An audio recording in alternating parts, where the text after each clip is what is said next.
जब भी दो वर्ग, समुदाय, धर्म या फिर जातियों के बीच में कॉन्फ्लिक्ट होता है, राइट होता है, वॉयलेंस होता है, तो उसके पीछे कई रीज़न हो सकते हैं। धार्मिक रीजन हो सकता है, सामाजिक रीजन हो सकता है, आर्थिक रीजन हो सकता है, राजनीतिक रीजन, भौगोलिक रीजन और ऐतिहासिक रीजन हो सकता है।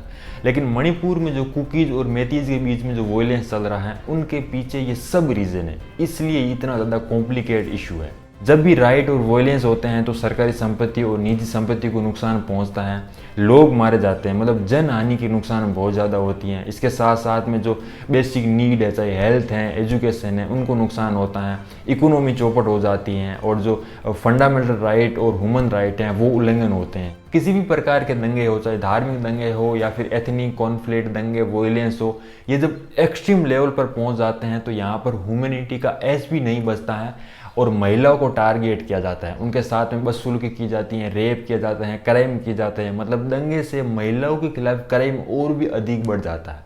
और जब कोई भीड़ एक्सट्रीम लेवल पर पहुंच जाती है, वॉयलेंट होती है, तो वो भूखे शेर से भी खतरनाक होती है और मणिपुर में यही हो रहा है।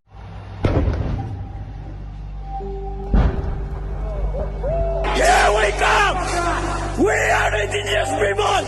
We gonna fuck you up. Shocking video that surfaced on July 19th exposing the horrifying assault and naked parade of two women in the violence-hit Manipur. Immediately वो वीडियो को देखा, तो वो वीडियो देखने के बाद में मेरे को इतना बुरा लगा, इतना खराब लगा। ये तो ह्यूमैनिटी नहीं है इसमें।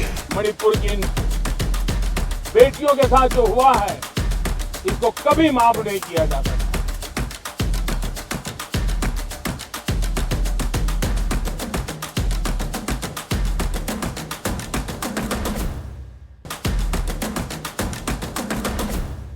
मणिपुर में होने वाले कुकी और मेती के बीच में जो वॉयलेंट है, उसके पीछे हिस्टोरिकल रीज़न भी हैं, सामाजिक, आर्थिक, राजनीतिक, भौगोलिक, हर तरह के रीज़न हैं, जिनको हम आगे डिटेल में एक एक करके समझेंगे।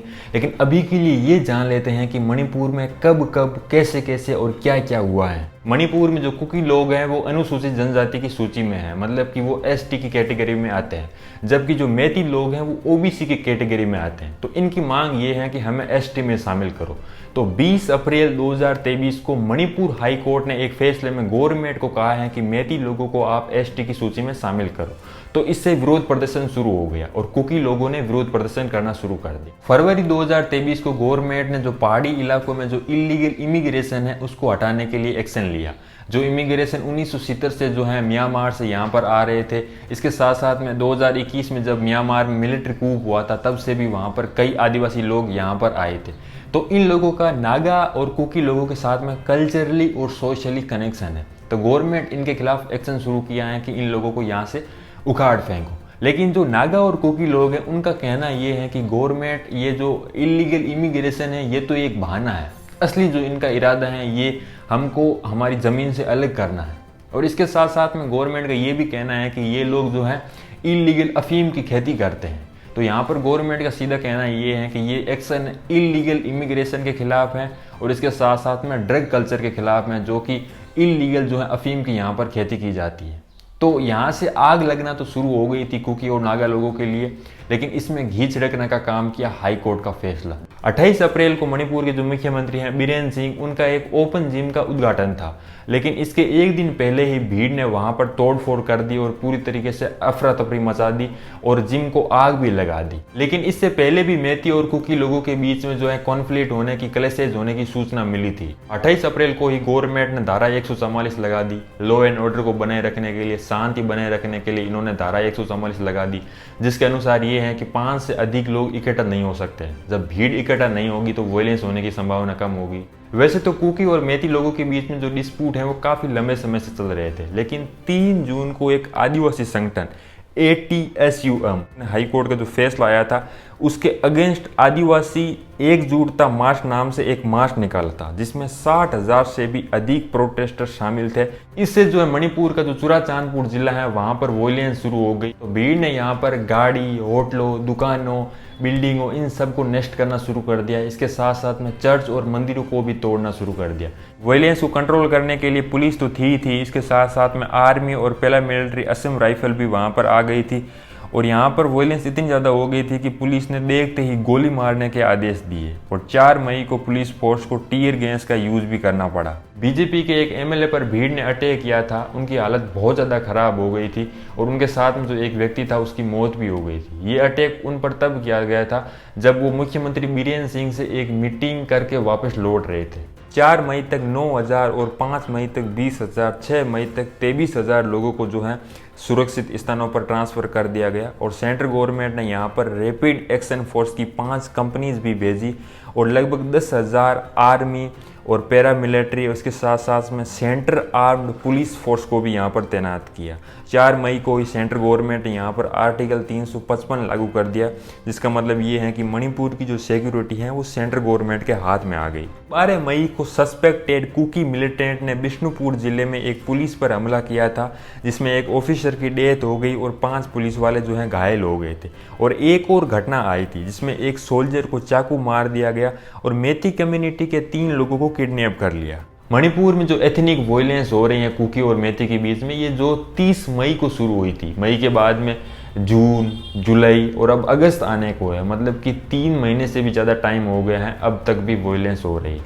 और यदि मैं डेटा की बात करूं तो 4 जुलाई तक जो है 142 लोग मारे गए हैं, 300 से अधिक घायल हो गए हैं और 55,000 लोगों को दूसरी जगह पहुंचाया गया है। 6,000 एफआईआर दर्ज कर ली गई है और 181 अरेस्ट किए गए। 19 जुलाई को एक वीडियो वायरल हुआ। हालांकि ये वीडियो 2 महीने पहले का था, लेकिन इंटरनेट न होने के कारण ये सामने नहीं आया। तो इस वीडियो में जो 2 कुकी महिलाओं को कई पुरुषों द्वारा वहां पर नूड करके सड़कों पर घुमाया गया, मारपीट किया गया और एक महिला के साथ में गैंग रेप किया गया। और विक्टिम ने आरोप लगाए हैं कि पुलिस में एफआईआर दर्ज करने के बावजूद भी पुलिस ने कोई एक्शन नहीं लिया और यहाँ तक कि इन्होंने ये भी कहा है कि पुलिस ने इनको भीड़ के पास छोड़ दिया। इस वीडियो के वायरल होने के बाद में सुप्रीम कोर्ट ने चेतावनी दी है कि यदि गवर्नमेंट एक्शन नहीं लेती है तो कोर्ट कार्रवाई करेगी। और प्रधानमंत्री मोदी, जो कि 80 दिनों से चुप थे, इस मुद्दे पर किसी भी प्रकार की उन्होंने बात नहीं की है, उन्होंने भी फाइनली अपना बयान दिया। मणिपुर की जो घटना सामने आई है,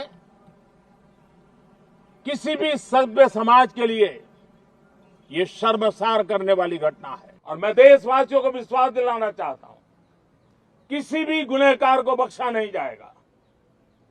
कानून अपनी पूरी शक्ति से, पूरी सख्ती से एक के बाद एक कदम उठाएगा। और इसके बाद में पुलिस ने एक्शन लिया और 4 आरोपियों को गिरफ्तार किया। देखिए, जब भी वॉयलेंस होता है, राइट होता है, तो इसमें बाकी नुकसान के साथ साथ में सबसे ज़्यादा जो नुकसान है वो महिलाओं को होता है। उनके साथ में बदसलूकी की जाती है, रेप किए जाते हैं, सेक्सुअल अटैक होते हैं और इसके साथ साथ में और भी कई नेगेटिव इम्पैक्ट पड़ते हैं। आईआईटी दिल्ली 2023 के एक पेपर के अनुसार इन्होंने ये निष्कर्ष निकाला है कि किस प्रकार से जो दंगे होते हैं उससे महिलाओं की जो शादी की एज है उस पर इम्पैक्ट पड़ता है। शादी से पहले साल यदि दंगे होते हैं तो उसकी शादी की उम्र 1.3 साल कम हो जाती है और 18 साल से पहले शादी करने की पॉसिबिलिटी 13% बढ़ जाती है। मतलब आप समझ सकते हो कि चाइल्ड मैरिज ज़्यादा बढ़ेगी जब दंगे पहले होंगे और इसका जो इम्पैक्ट है उसकी माँ के साथ साथ में बच्चे पर भी पड़ेगा। इसके अलावा दंगों से बच्चे की जीवित रहने की पॉसिबिलिटी 2.1% कम हो जाती है। नेशनल फैमिली हेल्थ सर्वे ने जब माताओं से पूछा था कि उनके बच्चे जीवित हैं या फिर नहीं, तो 4% माताओं ने ना कहा। वर्ल्ड बैंक ने अपने रिपोर्ट में पाया है कि 2002 के जो गोधरा राइट हुए थे, गुजरात दंगे हुए थे, उसमें महिलाओं की शादी की उम्र 4 महीने कम हुई थी और 18 साल से पहले शादी करने की जो पॉसिबिलिटी है वो पूरे भारत की तुलना में 14% बढ़ गई। दंगे के बाद भी महिलाओं की शादी की उम्र के घटने के पीछे का रीज़न यही है कि महिलाओं की जो जिम्मेदारी है वो परिवार पर, माता पिता पर होती है, उनकी सिक्योरिटी की जिम्मेदारी, लेकिन वो उसको ट्रांसफ़र उसकी पति और ससुराल वालों को करना चाहते हैं, इसीलिए ये होता है। भारत के नॉर्थ ईस्ट में टोटल 7 स्टेट हैं, जिसमें से एक मणिपुर भी। मणिपुर की जो सीमा है बाकी जो नॉर्थ ईस्ट के स्टेट है उनमें लगने के साथ साथ में जो है म्यांमार से भी लगती है और इसकी टोटल पॉपुलेशन 3.3 मिलियन है। अब मणिपुर की जो जियोग्राफिकल सिचुएशन है वो 2 भागों में बंटी हुई है। एक घाटी इलाका है, जैसा कि आप मैप में देख सकते हो, बीचों बीच है, और साइड में जो है पहाड़ी इलाका है। मणिपुर में टोटल 16 डिस्ट्रिक्ट हैं, जिसमें से 5 डिस्ट्रिक्ट जो है घाटी में है। अब जो घाटी इलाका है वो पूरी लैंड का 10% है और पहाड़ी इलाका जो है 90%। अब जो वहाँ की जो कम्युनिटी है, एक मेती कम्युनिटी है जो कि जिसमें अधिकांश जो है हिंदू है और इसके साथ साथ में मुस्लिम और बौद्ध भी है। जो कि 53% है टोटल पॉपुलेशन का, लेकिन वो 10% घाटी के भूभाग में रहती है। और इसके अलावा जो आदिवासी लोग हैं, जिसमें मेनली नागा और कुकी है, जो कि ईसाई है, और ये टोटल पॉपुलेशन के 40% है, लेकिन ये 90% भूभाग में पहाड़ी इलाके में रहती है। अब देखिए, जो मेती लोग हैं वो ओबीसी की श्रेणी में आते हैं। जो स्टेट का जो लैंड रिफॉर्म एक्ट है उसके अनुसार जो है पहाड़ी इलाके हैं वहाँ पर ये लोग ज़मीन नहीं खरीद सकते, ये रिजर्व्ड है एसटी लोगों के लिए। तो अब जब मेती लोगों को जो हाई कोर्ट का फैसला आया था, उसके बाद में यदि मेती लोगों को एसटी में शामिल किया जाए, उनको एसटी में शामिल करने के बाद में सरकारी नौकरियों में रिजर्वेशन देने के साथ साथ में भूमि खरीदने का अधिकार भी आ जाएगा। 1948 में मणिपुर को भारत में शामिल करने से पहले भारत सरकार जो है मेती लोगों को आदिवासी मानती थी, लेकिन जब से ये हिंदू बने उसके बाद में इन्होंने आदिवासी मानना बंद कर दिया। और उसके बाद में जब 1990 को मंडल कमीशन लागू किया गया था, जिसमें एसटी और एससी के साथ साथ में एक और वर्ग ओबीसी को भी आरक्षण मिलने को बात कही थी, तो यहाँ पर मेती लोगों को ओबीसी में शामिल कर दिया। लेकिन इसके बाद में 2012 में मेती लोगों ने मणिपुर हाई कोर्ट का दरवाज़ा खटखटाया कि हमें भी एसटी में शामिल करो, और इसके बाद में ये जो पूरा मामला है पेंडिंग रहा। अब तक आपको पता चल गया होगा कि कुकी और मेती लोगों के बीच में जियोग्राफिकल डिफरेंस है, सोशल डिफरेंस है, इनके बीच में इकोनॉमिकल डिफरेंस है, इनफैक्ट रिलीजन डिफरेंस भी है, लेकिन यहाँ तक कि इनके बीच में पॉलिटिकल डिफरेंस भी है। देखिए, मणिपुर गवर्नमेंट में मेती लोगों का वर्चस्व है। मणिपुर जो विधानसभा है उसमें टोटल 60 सीटें हैं, जिसमें से जो 19 सीटें हैं वो एसटी के लिए, मतलब नागा और कुकी के लिए रिजर्व्ड है, और जो बाकी 40 सीटें हैं वो नॉन रिजर्व्ड है।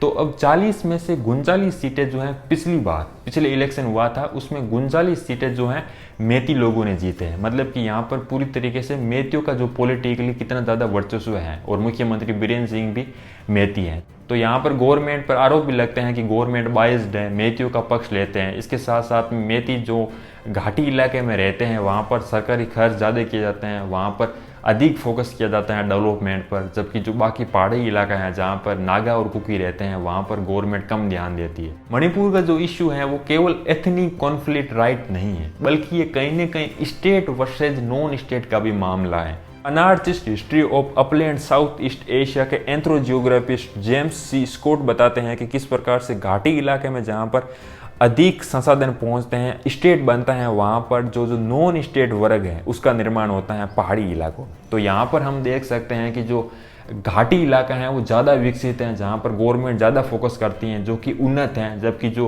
पहाड़ी इलाका है वहाँ पर उतनी ज़्यादा चीज़ें नहीं पहुँच पाते हैं, उतने ज़्यादा रिसोर्सेज नहीं पहुँच पाते हैं। तो ये इश्यू हमें दिखता है कि किस प्रकार से स्टेट वर्सेज नॉन स्टेट का भी है। 1891 तक मणिपुर इंडिपेंडेंट रहा, लेकिन 1891 में अंग्रेजों ने यहाँ पर मेती लोगों को हरा करके इसको भारत में शामिल कर लिया और रियासत बना ली, मतलब कि यहाँ पर इनडायरेक्ट शासन शुरू कर दिया। बाद में जब भारत आज़ाद हुआ तो अक्टूबर 1849 को यहाँ के जो शासक थे बोध सिंह, उनको सिग्नेचर करा करके मणिपुर को भारत में शामिल कर लिया, और 1956 को इसको एक केंद्र शासित प्रदेश घोषित कर दिया। और बाद में 1972 को जब नॉर्थ ईस्ट के जो क्षेत्र है उनका जब पुनर्गठन शुरू हुआ तो इसको एक पूर्ण स्टेट बना दिया।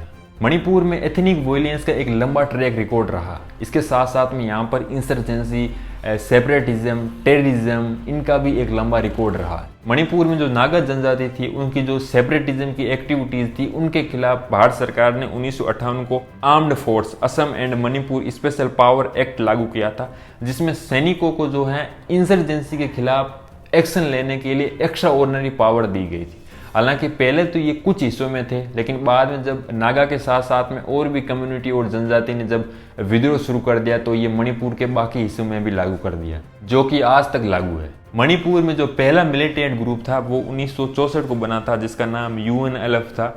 इसकी मांग ये थी कि मणिपुर को भारत से अलग करके एक इंडिपेंडेंट कंट्री बनाओ, और उसके बाद में कई और अलग अलग ग्रुप बने थे जिनके अलग अलग टारगेट थे। 1977 में PRIA, PAK, 1978 में PLA और 1980 में KCP बना था। इन ग्रुप्स को जो है चाइना से ट्रेनिंग भी मिलती थी और हथियार भी मिलते थे। तो इन्होंने यहाँ पर सेपरेटिज्म शुरू कर दिया, टेररिज्म फैलाना शुरू कर दिया, भारत सरकार के खिलाफ जो है विद्रोह शुरू कर दिया मणिपुर को भारत से अलग करने के लिए। तो यहाँ पर इन लोगों ने बैंक को लूटना हो, पुलिस या फिर आर्मी पर अटैक करना हो, सरकारी प्रॉपर्टी को नुकसान पहुंचाना हो, ये सारी चीज़ें इन्होंने की। 1980 को गवर्नमेंट ने मणिपुर को डिस्टर्ब्ड, अशांत घोषित कर दिया, मतलब सिचुएशन यहाँ तक पहुंच गई। अब तक ऐसा नहीं था कि मणिपुर में केवल मिलिटेंट ग्रुप्स और आर्मी के बीच में ही वॉयलेंस होती थी, बल्कि कम्युनिटी के बीच में एथनिक कॉन्फ्लिक्ट भी यहाँ पर देखने को मिले। तो यहाँ पर जो नागा जनजाति थी वो इन सेपरेटिस्ट ग्रुप की मदद करती थी, उनको सपोर्ट करती थी, जो कि मांग करते थे कि मणिपुर को एक अलग देश बनाओ, जबकि जो मेती कम्युनिटी थी वो ऐसा नहीं चाहती थी। 2001 में प्रोटेस्ट शुरू हुआ और इनके बीच में वॉयलेंस शुरू हुई, जहाँ पर सरकारी प्रॉपर्टी को बहुत नुकसान पहुंचा। इसके साथ साथ में मणिपुर असेंबली को जला दिया। यहाँ तक कि 1990 के दशक में तो कुकी और नागाओं के बीच में भी वॉयलेंस हुए थे, इनके बीच में भी कॉन्फ्लिक्ट हुए थे, जिसमें सैकड़ों लोग मारे गए। नागा और कुकी के बीच में कॉन्फ्लिक्ट होने से कई कुकी ग्रुप्स भी बने थे और 1993 में मेती और मुसलमानों के बीच में कॉन्फ्लिक्ट हुए थे और उसके बाद में कई इस्लामिक ग्रुप्स भी बने। अब मणिपुर में बात करें तो 30 से भी अधिक मिलिटेंट और सेपरेटिस्ट ग्रुप हैं, जो कि अलग अलग एथनिक और धर्मों के अनुसार हैं। मणिपुर और नॉर्थ ईस्ट इंडिया में न केवल एथनिक कॉन्फ्लिक्ट का इशू है, इसके साथ साथ में टेररिज्म, सेपरेटिज्म का भी इशू है और कहीं ना कहीं डेवलपमेंट भी कम हुआ है। अभी भी नॉर्थ ईस्ट के स्टेट जो हैं आर्थिक रूप से कम विकसित है। तो इन मुद्दों पर भी मैं आगे आने वाले वीडियो में बात करूंगा। जरूरी है भारत के नॉर्थ ईस्ट स्टेट के बारे में बात करना। और रही बात मणिपुर एथनिक कॉन्फ्लिक्ट के बारे में, तो यहाँ पर गवर्नमेंट जो एक्शन ले रही है वो पर्याप्त नहीं है। गवर्नमेंट को यहाँ पर और अधिक एक्शन लेना चाहिए, गवर्नमेंट को और अधिक ध्यान देना चाहिए। वॉयलेंस, राइट, यहाँ पर प्रॉपर्टी को नुकसान पहुंचता है, सरकारी संपत्ति को नुकसान पहुंचता है और सबसे बड़ी बात है जन आने को नुकसान पहुंचता है। यार लोग मर रहे हैं, सबसे ज्यादा जो कीमत है वो लोगों की जान की है।